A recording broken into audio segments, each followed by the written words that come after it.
우리 미국의 이민혼자들로서는 이게 신분이라는 말이 참 실감이 납니다. 한국에서 태어나서 한국 시민권을 가진 것은 별로 그게 실감이 나지 않는데, 미국에 와서는 미국의 체류 신분을 가진다는 것이 우리가 해결해야 될 가장 큰 숙제 중에 하나인 것 같습니다. 여러분 혹시 아직 신분이 해결이 안 된 분도 계시지만, 미국에 이민자로 와서 영주권이든 시민권이든 아무튼 미국의 합법 체류 신분이 보장이 된 그런 편지를 딱 받았을 때에 기억을 하시겠죠. 정말 모든 문제가 다 해결된 것 같아요. 이거 하나면 더 이상 바랄 것이 없고 이제 충분하고 만족하고 그럴 것 같은데, 그때 그 감동이나 감격이 지금도 고스란히 살아남아 있어가지고 그 신분 그 편지 한 장만 생각해도 막 내 삶의 모든 에너지가 다시 솟아오르고, 지금 가지고 있는 세상의 염려, 걱정, 그림 하나도 나를 힘들게 하지 않고 그렇게 하나요? 안 그럴 겁니다. 그때 그 감격이 틀림없는 은혜이고 감격이지만, 그게 지금까지 계속 있을 수도 없고 있는 것이 정상도 사실은 아닌 것 같습니다. 오늘 우리가 읽었던 로마서 5장은 우리의 신분이 변화되고 난 후에 그 이후에 우리의 삶이 어떠해야 될 것이며 또 어떠한 삶이 약속되어 있는가 하는 얘기를 하고 있는 것입니다. 1장부터 4장은 우리가 죄인이었던 때에 어떻게 우리가 하나님의 자녀가 될 수 있었는가 하는 것을 신분을 가지고 신분의 변화에 대한 말씀을 하고 있습니다. 유대인들은 율법을 지킴으로 자기들이 의로워질 수 있다라고 생각을 했습니다. 오늘 이 편지를 쓰고 있는 바울 역시도 한때 그 열심에 자기 모든 생애를 다 투자했던 사람 아니었습니까? 그런데 그가 예수님을 만나고 났더니 그것이 아니라는 것을 알게 되었습니다. 그의 소신서를 여러 곳을 보면 유대인들이 그토록 애지중지하는, 이것이 전부인 것처럼 생각하는 그 율법이 어떤 기능을 하고 있는가, 이것이 우리에게 의로움을 줄 수 없다는 것을 그가 깨달았습니다. 첫 번째, 율법은 하나님께서 왜 유대인들에게 주셨느냐, 그 율법을 지켜서 의롭게 될 수 있다고 주신 것이 아니다. 율법을 지킬 사람이 없다는 것입니다. 율법을 지켜서 의롭게 될 수가 없고, 그리고 율법을 주신 이유가 그걸 지켜로서 구원을 받게 하기 위함이 아니라 절대로 율법은 지킬 수가 없는 거구나 하는 것을 깨달으라고 율법을 주셨다. 그래서 갈라디아에서는 그것을 몽학선생, 새로 개정된 성경에서는 초등교사라 이런 이름으로 율법의 기능을 그렇게 이야기를 하였습니다. 그러면 율법을 통해서 뭘 깨달으려고, 그럼 율법과 우리의 구원 또는 율법과 우리가 의롭게 되는 것, 신분의 변화, 의인의 신분이 되는 것은 어떤 관계가 있는가? 율법을 통해서 그걸 지킬 수 없음을 알고 율법이 아닌 하나님이 준비하신 다른 의를 찾으라고 율법을 주셨다라고 말했습니다. 좀 복잡하고 좀 어렵나요? 율법을 지킬 수 없는 것을 깨달아서 율법으로는 내가 의로워질 수가 없는, 그런데 하나님께서는 율법이 아닌 다른 방법으로 의로워질 수 있는 길을 열어놓으셨는데, 그걸 찾으라고 무엇을 주셨다? 율법을 주셨다. 이게 바울의 율법관이었습니다. 이제는 예수님을 믿음으로, 그렇죠? 어떻게 우리가 의롭게 되느냐? 바울의 논리는 이것입니다. 우리가 예수님을 믿음으로, 다시 말하면 율법을 지키지 않는 자가 당할 형벌, 죽음이죠. 또 영원한 죽음이죠. 율법을 지키지 않는 자가 당할 그 죽음을 예수님이 대신 당해 주셨는데, 그 사실을 믿는 것, 그 예수님을 내가 영접할 때에 우리가 의로워진다, 믿음으로 의롭게 된다 하는 것을 그가 깨달았습니다. 자, 오늘 본문은 그렇게 율법을 지킴으로서가 아니고 예수님께서 하신 그 일을 내가 그대로 받아들임으로 말미암아 내가 의롭게 된 자, 그게 하늘 시민권을 받은 자다, 그런 말이죠. 칭의, 의롭다고 인정받은 자라 그랬습니다. 그런 사람이 그 다음으로 누릴 수 있는 혜택 세 가지를 말씀하는 것이 오늘 본문입니다. 그래서 제가 오늘 제목을 구원 그 이후라는 우리 한글로 된 책 중에 굉장히 유명한 책이 있습니다. 그 책 제목을 제가 땄습니다만은 제가 이 제목에 부제를 달았는데, 이 부제는 뭐냐 하면 믿음으로 의롭게 된 자에게 주어지는 세 가지 혜택. 이게 오늘 사실은 설교의 내용의 키워드들입니다. 자, 우리 어떻게 의롭게 되었다 그랬죠? 예수님께서 하신 그 일을 믿음으로 말미암아 우리의 신분이 의인으로 바꾸어졌다고 했습니다. 그러면 이렇게 우리가 하나님의 자녀 의로워진 신분을 가진 우리들에게 하나님께서 또 주시고자 하는 혜택, 복 세 가지가 있는데, 오늘 로마서 5장 1절 2절에서는 세 단어로 설명합니다. 제가 노란 글씨로 설명했는데, 첫째 화평, 두 번째 은혜, 세 번째 기쁨. 이 세 가지가 믿음으로 의로워진 신분의 변화를 가진 자들에게 하나님께서 주시고 싶어하는 것이다 하는 겁니다. 세 가지 뭐라 그랬죠? 화평, 은혜, 기쁨, 이 세 가지. 그러니까 결국 우리가 믿음으로 구원받지 못한 사람은 믿음으로 구원받는 의로워지기를 위해서 기도를 해야 될 것이겠지만, 그렇게 해서 믿음으로 구원받고 우리의 신분이 의인의 신분으로 바뀌어진 사람은 누려야 할 것도 많고 기도할 것도 많은데, 오늘 바울의 설명에 의하면은 믿음으로 내가 의롭게 되고 하나님의 자녀가 되었으면 누려야 되고 또는 그것을 소원하고 간절히 기도할 것이 세 가지라.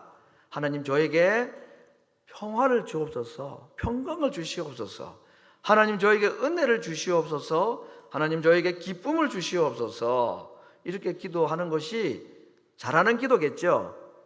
혹시 그렇게 기도해 보셨습니까?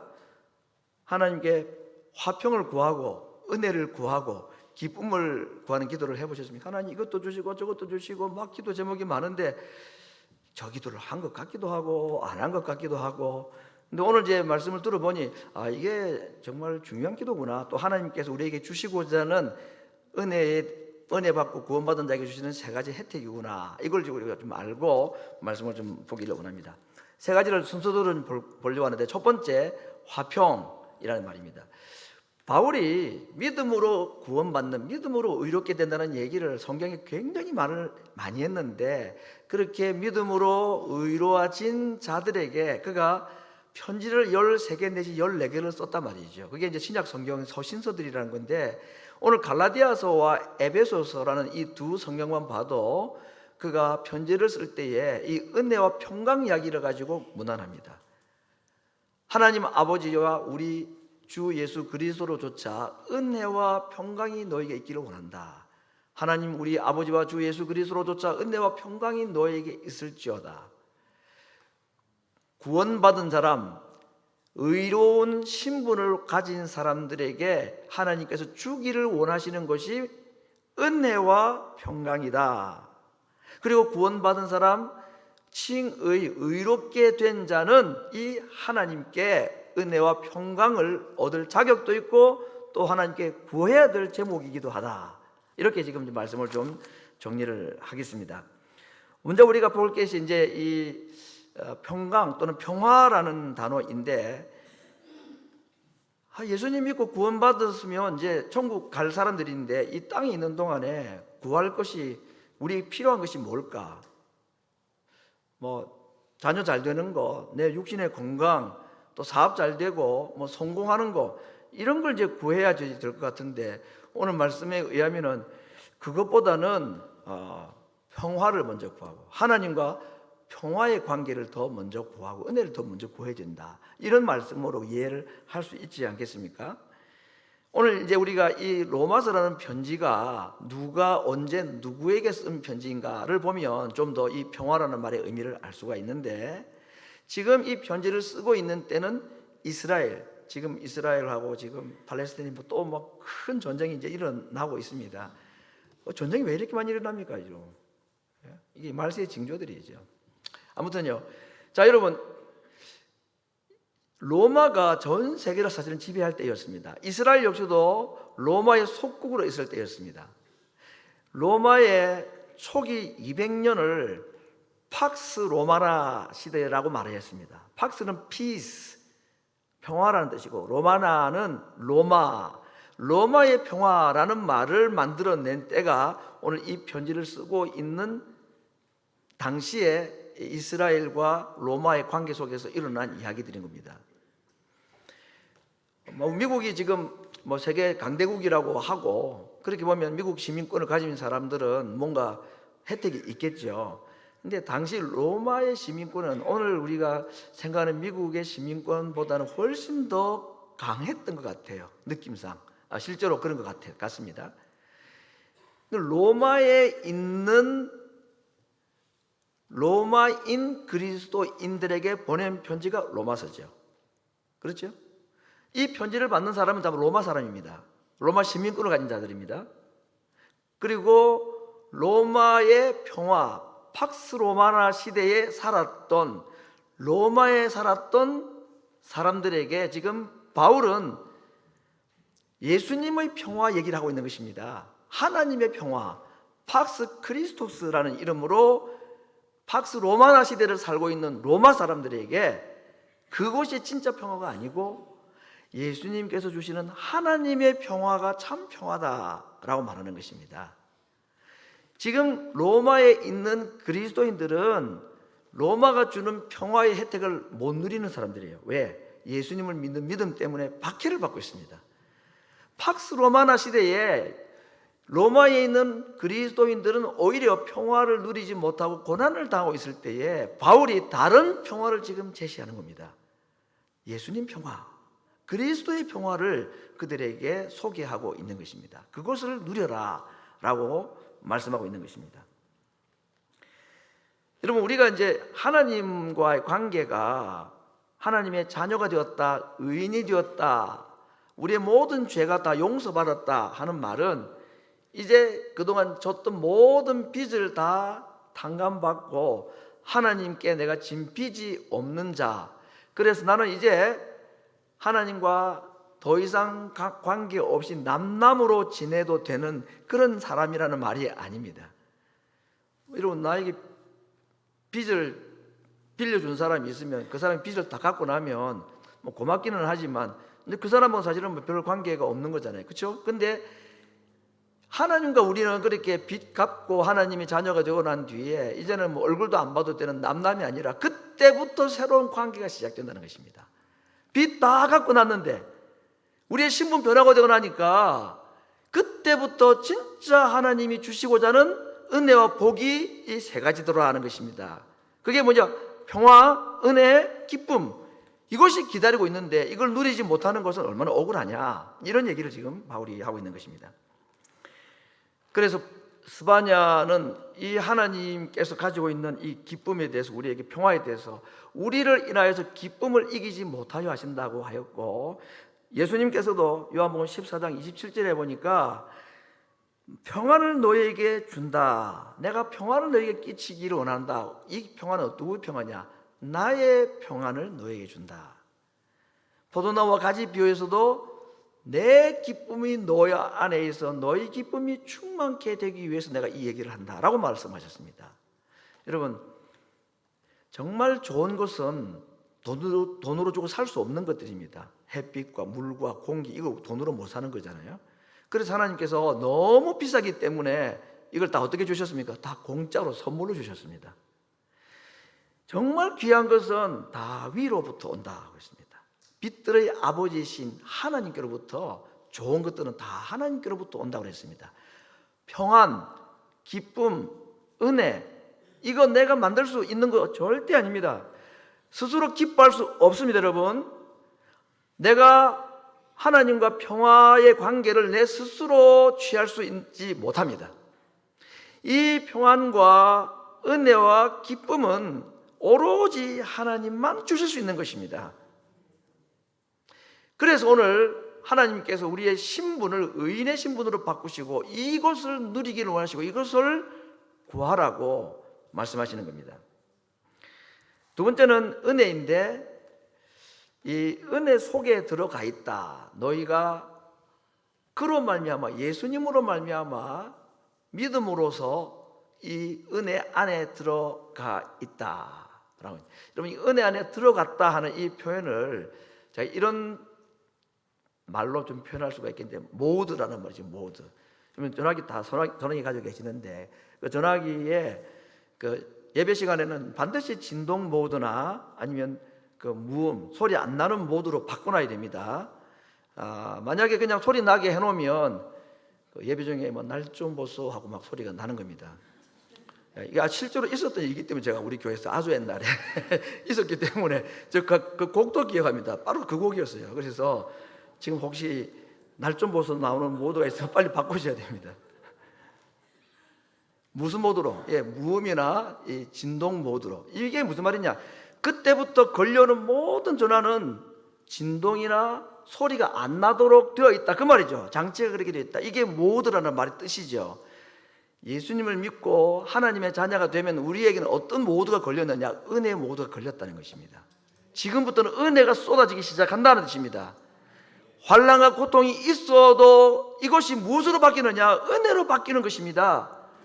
우리에게 주신 구원의 은혜가 여기까지 그냥 마지막 죽어서 천국 가는 것이 구원받은 자에게 주시는 혜택의 전부가 아니라 이제부터 이 땅에 살아가는 동안에 하나님께서 쏟아 부어주실 은혜의 통로 안으로 우리가 들어와 있고 은혜의 모드로 들어와 있다는 것을 오늘 바울이 말하고 있습니다. 여러분, 이 은혜에 대해서는 제가 마지막에 다시 한번 더 설명을 하려고 합니다. 세 번째, 하나님께서 주시는 구원받은 자에게 주시는 혜택이 뭐냐? 기쁨이죠. 오늘 2절에 보니까 하나님의 영광을 바라고 즐거워하느니라 라고 우리 한글 성경이 되어 있는데 이건 개정 성경도 같이 되어 있습니다. 근데 조금 더 첨가가 될 필요는 세번역 성경에 뭐라고 되어 있냐면 하나님의 영광을 바라고라는 이렇게 말합니다. 하나님의 영광의 일을 소망을 품고 즐거워하느니라 라고 말했습니다. 소망이라는 단어가 원래 들어가야 정상적인 해석입니다. 바른 번역입니다. 그래서 영어 성경은 하겠죠. We rejoice in the hope of the glory of God. 하나님의 영광의 소망 안에서 우리가 즐거워한다. 결국 우리를 기쁘게 하는 것은 뭐다? 소망이다 하는 것입니다. 그것도 하나님의 소망. 하나님이 주시는 소망.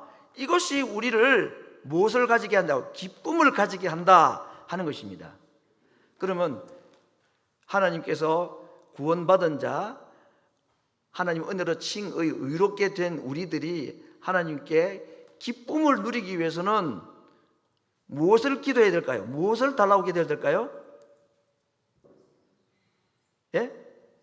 소망을 달라고 기도해야죠. 왜냐하면 기쁨이 어디서 나오니까? 소망에서 나오는 거니까 하나님이 주시는 소망이 우리로 하여금 참 기쁨을 가지게 한다는 겁니다. 그래서 오늘 이제 우리가 이 바울의 서신서를 통해서 로마서를 통해서 로마의 평화의 시대에 살았던 팍스 로마나 시대에 살았던 로마 사람, 로마 그리스도인들에게 이 놀라운 선언을 하신 것을 볼 때 우리 역시도 하나님께 기도할 제목이 있고 또 원하는 소원들이 똑같아야 되지 않겠습니까? 동일해야 되지 않겠습니까? 한번 우리 1부 예배도 그랬는데 한 번 더 2부 예배 성도들에게도 한번 확인을 하겠습니다. 나는 죄인이어서 절대로 하나님에게 의롭다고 칭함받을 수가 없는데 그래서 죄인이 받을 형벌을 예수님이 대신 받아주셨다는 사실을 내가 알고 그래서 믿어서 그래서 내가 예수님을 믿고 나의 신분이 죄인에서 의인으로 마귀의 종에서 하나님의 자녀로 믿음으로 나는 하나님의 자녀가 되었습니다. 의인이 되었습니다 라고 고백하시는 분은 아멘이라고 말씀해 보시기 바랍니다. 축하합니다. 그런데 그렇게 의인이 된 우리들이 누려야 될 혜택과 복이 또 있는데 여러분 기도하시면서 하나님 저에게 평화를 주옵소서, 은혜를 주옵소서 이 기도는 많이 하신 것 같고 기쁨을 주옵소서 이런 기도도 해보셨습니까? 물론 뭐 하나님 내 건강, 자녀 뭐 가정 기도 제목들이 많이 있어서 그걸 다 기도해도 되는 것이지만 아니 구원받은 자에게 주시는 이 혜택이 이 세 가지가 분명히 글씨로 명시가 되어 있다면 이걸 구해야 되지 않겠습니까 여러분? 그러면 오늘 적어도 꼭 이 제목을 가지고 기도를 한번 시작해 보시면 좋겠습니다. 하나님 구원 주신 은혜 감사합니다. 저에게 하나님 안에서 누리는 평안을 주시옵소서. 세상에 줄 수도 없는 그 평안을 저에게 주옵소서. 그리고 은혜 모드에 들어갔다고 해서 하나님 모든 환경 가운데서 하나님 은혜 안에 들어가게 하여 주옵시고 세상이 줄 수 없는 그 기쁨을 저에게 주옵소서. 그러기 위해서는 저에게 소망이 필요하다는데요, 저에게 소망을 주셔서 소망이 기쁨이 되게 하여 주옵소서. 기도도 이렇게 성경을 가지고 기도하면 하나님이 더 기뻐하시고 더 잘 들으시고 하나님이 딴소리 안 하시고, 성경이 하나님 말씀인데 좀 지혜롭게 기도할 필요가 있다. 열심히 구하는 것도 뭐 좋지만 그런 생각도 한번 해봅니다.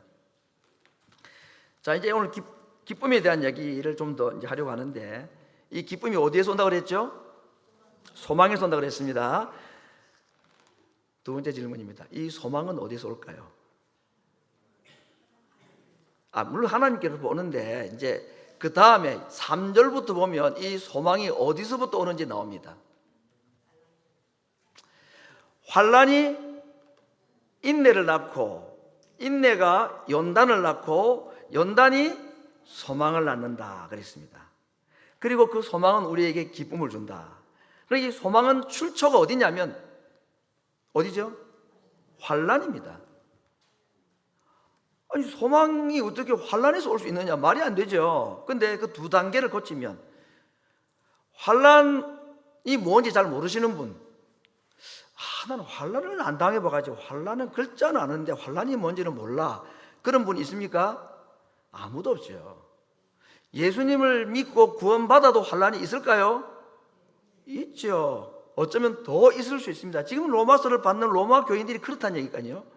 예수님은 안 믿으면 팍스 로마나는 있는데 그거라도 있겠는데, 예수님 믿는 것 때문에 로마 평화도 없고 뭐 평안이 없는 거예요. 환난이 있는 거예요. 핍박이 있고 목숨을 내놔야 되고 감옥에 갇히기도 하고. 그런데 오늘 바울이 말하는 겁니다. 근데 기쁨이라는 것이 있을 수 있는데 그 기쁨은 소망에서 나오는 것이고, 소망은 출처가 보니까 시작이 환난에서부터 시작됐다라고 말합니다. 환난이 인내와 연단을 거치기만 하면 무엇이 되느냐? 소망이 됩니다, 여러분. 소망은 좋아하고 기쁨은 좋아하는데 환난은 안 좋아하죠. 그런데 참 기쁨이, 소망으로 오는 이 기쁨이 환난에서부터 시작됐다라고 바울이 말하고 있는 것입니다. 먼저 인내를 고쳐야 된다. 인내는 참는 거죠. 그래서 이 인내라는 말의 의미는 그 상황에서 내가 자리를 옮기지 않고 계속 머물러 있는 것이 인내라는 말의 문자적인 의미입니다. 뭐 낚시하는 사람들 낚시하다가 고기 안 물면 여기 없나 보다, 또 저쪽 가서 고기 막 낚싯대 담궈보고 자리를 막 옮기는 거, 이런 거 아니고 그냥 계속 앉아 있는 거지. 이게 인내라는 말의 의미입니다. 내가 지금 예수님 믿고 있는데 환난이 왔죠. 예수님 믿었을 때 기쁨도 있고 좋은 것도 있었는데 환난이 오네, 이게 아닌가 하고 다른 데로 옮기는 게 아니라, 인내라는 것은 계속 그 자리를 떠나지 않고 머물러 있는 것, 이게 인내입니다. 두 번째는 그 인내가 낳는 것이 뭐냐면 연단을 낳는다 그랬습니다. 아니, 인내가 좀 지나면 바로 소망이 오면 좋겠는데, 문제는 이 연단이라는 과정이 한 번 더 있다는 게 우리가 좀 유쾌하지 않은 참 설명인 겁니다. 인내만 다음에 바로 그냥 좀 좋은 게 오면 좋겠는데 또 한 단계 더 기다려. 그게 뭐죠? 연단이라는 것인데, 제가 연단이라는 단어를, 제가 영어 성경은 캐릭터라는 단어, 그 다시 그대로 보십시오. 연단이라는 단어, 캐릭터라는 단어를 쓰고 있습니다. 캐릭터가 뭐죠? 성품이라는 뜻이잖아요. 성품. 또는 이 연단이라는 단어가 가지고 있는 문자적인 의미는 획득하고 인정받고 받아들여진다, approve라는 말의 뜻이 있습니다. 그럼 하나님께서 여러분 구원받은 우리들에게 환난을 주시는 이유는 뭐냐? 이 캐릭터 때문이다, 우리 성품 때문이다 라고 해도 틀린 게 아닙니다. 여러분, 하나님 우리에게 구원 주시고 저 하늘나라에서 만나기를 바라는 것으로 끝나지 않습니다. 하나님은 구원받은 우리들에게 또 뭔가를 기대하는 것이 있단 말이죠. 구원받은 우리들에게 하나님이 기대하는 게 뭘까요? 교회 열심히 생활하고 신앙생활 열심히 하고 헌금 많이 하고 뭐 이런 걸 원하시느냐? 그걸 안 원하시지도 않겠지만 실제로 하나님 원하시는 그게 아닙니다. 하나님께서 정말 구원받은 우리들에게 원하시는 것이 우리의 마음이, 성품이 하나님 닮는 것. 베드로서는 그것을 신의 성품에 참여하는 것이라고 말하였고, 바울도 그 아들의 형상을 본받기를 원하신다라고 우리에게 말씀하셨습니다. 그러니 오늘 기도 제목 제가 많이 소개합니다. 구원받았으면 소망을 위해서 기도하는 것도 필요한데, 진짜 기도할 것이 소망이 이전에 뭐라고 하냐, 연단이라는 것이 있는 것인데, 연단이라는 것은 내가 하나님 성품 닮아가는 겁니다. 우리에게 구원 주시고 하나님은 우리에게 소원하시는 것이 있단 말이죠. 우리의 성품이 하나님 닮기를. 자, 다르게 말하면 이 연단 앞에 인내가 있었고 인내 앞에 환난이 있었다 그랬죠. 자, 그렇다면 여러분, 우리에게 믿는 자들에게 일어나는 모든 어려운 문제들, 이 환난은 결국 하나님께서 우리를 어떻게 하시려고, 우리의 무엇을 위해서 주시는 환난이라고 생각할 수 있을까요? 우리의 성품을 위해서, 우리가 하나님 닮도록 하기 위해서 허락하신 것이다. 그렇기 때문에 환난을 만나면 하나님 이 환난을 떠나가게 하시고 없애달라고 기도하기보다는 딱 사인을 받아야 돼요. 뭐라고 기도해야 될까요? 하나님, 제 안에 하나님 기뻐하지 아니하는 성품이 있으면 그거 빨리 바꿔주십시오. 그거 기도하는 것이 옳지 않겠습니까? 순서가 그렇게 되어 있는데, 그렇게 성품이 단련받아가지고 하나님의 성품, 하나님이 원하시는 마음으로 변화가 되고 나면 그때 뭐가 주어진다고 그러죠? 소망이 생깁니다. 근데 이 소망은 우리를 부끄럽게 하지 아니한다고 했고, 이 소망은 무엇을 준다고 그랬죠? 기쁨을 주는데, 무엇 가운데서도 기뻐할 수 있다냐면 환난 가운데서도 기뻐할 수 있는 기쁨이 연단의 과정, 성품의 변화를 통해서 주어진 소망으로 주어지는 결과물이다 라고 말씀하고 있습니다. 너무 복잡합니까? 단어가 많아서. 그래도 그냥 한 단어 5개 정도는 외울 수 있잖아요. 그냥 한번 해볼까요? 환난은 인내를, 인내는 연단을, 연단은 소망을, 그 소망이 우리에게 뭘 준다 그랬죠? 기쁨을 준다. 환난 당할 때 정말 기도해야 될 것은 인내하기 위해서 기도해야 되는 것이고, 그 인내할 이유는 뭐죠? 그 환난을 통해서 내가 하나님의 성품, 신의 성품에 참여하는 자가 되게 해달라고. 이것이 구원받은 우리들에게 하나님이 가지고 계신 소원입니다. 구원받은 우리들이 하나님께 가지고 있는 소원은 잘되고 성공하고 돈 많이 버는 것이 소원일지 모르겠는데, 구원을 주신 하나님이 정작 우리를 향해 가지고 계신 소원이 따로 있는데, 그 소원은 아들의 형상을 닮아가고 신의 성품에 참여하는 하나님 닮은 자 되기를 주님이 원하셔서 우리에게 환난을 떡하니 허락하시더라 하는 것입니다. 기도로 연단을 받고 나면 소망이라는 것을 주시는데, 그 소망이 우리를 부끄럽게 하지 아니할 뿐만 아니라 환난 가운데서도 기뻐하게 하는 것. 환난이 사라지고 기뻐하는 거야 누구든지 할 수 있는 거 아니겠습니까? 환난 가운데서도 할 수 있는 그 기쁨이 연단을 통하여 주어진 소망이 그렇게 한다라고 말하고 있습니다. 바울이 그렇게 말씀한 걸 제가 그냥 소개한 것이니까 이제 각자 알아서 기도 제목들을 잘 정리를 해보시고, 그래서 하나님께서 하신 약속 가지고 하나님께 딱 들이밀고 기도하셔서 구원 이후에 주시는 혜택, 평화, 그리고 은혜, 기쁨 누릴 수 있었으면 참 좋겠습니다. 자, 여러분 이제 말씀을 한번 정리를 하고자 하는데,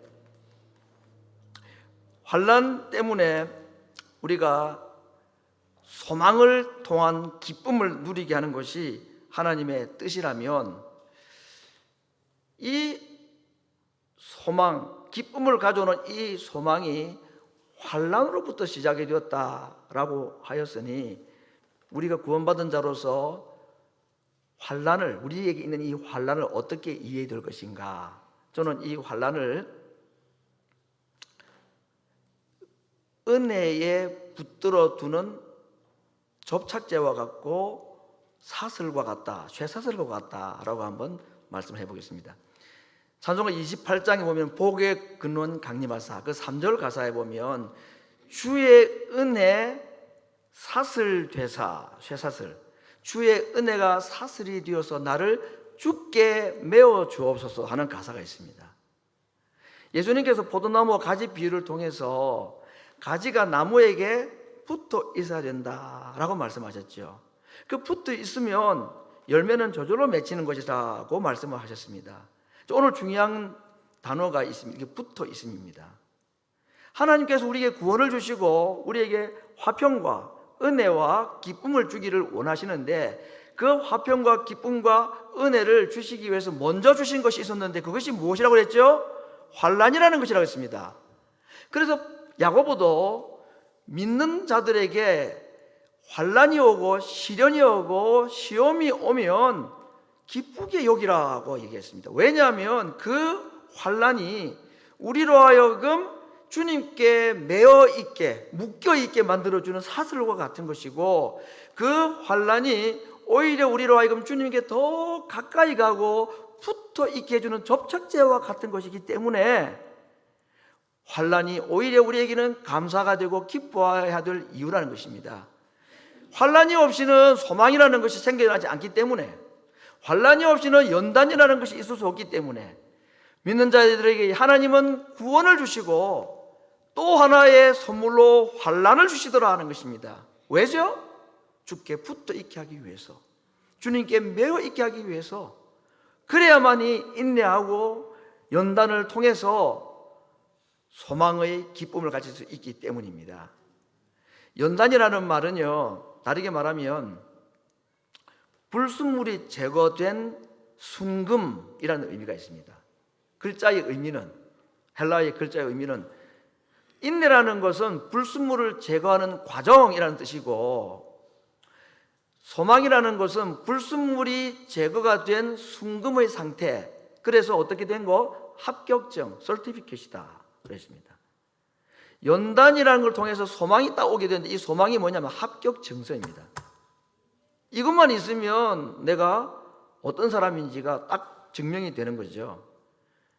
이를 위해서 우리에게 환난을 주셨다는 것이 바울의 설명입니다.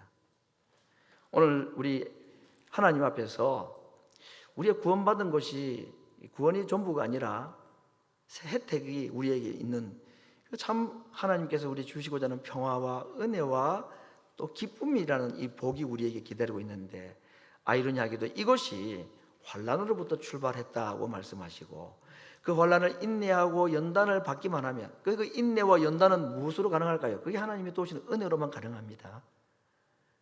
그럴 때에 우리에게 주시는 소망이 있고, 그 소망이 부끄럽지 않냐는 기쁨을 경험하게 해주신다는 이 약속, 구원받은 자에게 주시는 세 가지 혜택에 대한 약속을 말씀해 주고 있습니다. 오늘 하나님 앞에서 구원받은 자라는 신분의 확신과 함께 믿는 자에게 주시는 환난의 의미가 무엇인지를 오늘 바울을 통해서 우리에게 자세하게 설명하였습니다. 질문하겠습니다. 예수님을 믿는 믿음으로 다 의롭게 되셨고 구원을 받으셨습니까? 아직까지 자신 없는 분들은 저나 우리 교역자들이나 주변의 사람들에게 말씀하시면 이거 쉽게 할 수 있는 일입니다. 너무 걱정 안 하셔도 되고, 문제는 그 다음이죠. 내가 그렇게 해서 구원받았고 하나님의 은혜로 하나님의 자녀가 되고 의인이 되었다면 그 다음에 여러분을 기다리고 있는 것이 있습니다. 뭐죠? 네? 환난이 기다리고 있습니다. 근데 그 환난은 우리에게 평화와 은혜와 기쁨을 주기 전에 잠시 주신 미끼에 불과합니다. 그 환난을 붙잡고 하나님께 꼭 붙어 있으라고, 그 하나님을 의지하라고, 그렇게 할 때에 인내와 연단을 거쳐서 소망이 우리에게 참 기쁨을 주도록 되어 있다는 것, 이건 순서대로 반드시 이루어집니다. 어느 하나를 스킵하면 안 되고 그냥 하나 순서대로 하나하나 그대로 믿고 환난을 당할 때 하나님이 인내할 수 있도록 도와달라고, 인내하면서 하나님 앞에 하나님의 성품을 가지고 배울 수 있게 해달라고, 그 다음은 기도 안 하셔도 됩니다. 그때는 소망이 생기고 그것이 우리에게 기쁨을 주고 은혜를 주시고 하나님이 참 평화를 주신다고 약속하였기 때문입니다. 성도 여러분, 예수님 믿고 구원받은 거 축하드립니다. 환난을 받을 자로 부름받은 것도 축하를 드립니다. 이제부터 주님께 붙어 있으십시다. 그때 주실 하나님의 이 약속, 참 평화와 은혜와 기쁨으로 우리 하나님을 참으로 기쁘시게 드릴 수 있는 그러한 은혜로 살아가는 주의 백성들 되기를 말씀으로 축원합니다. 같이 한번 기도하겠습니다.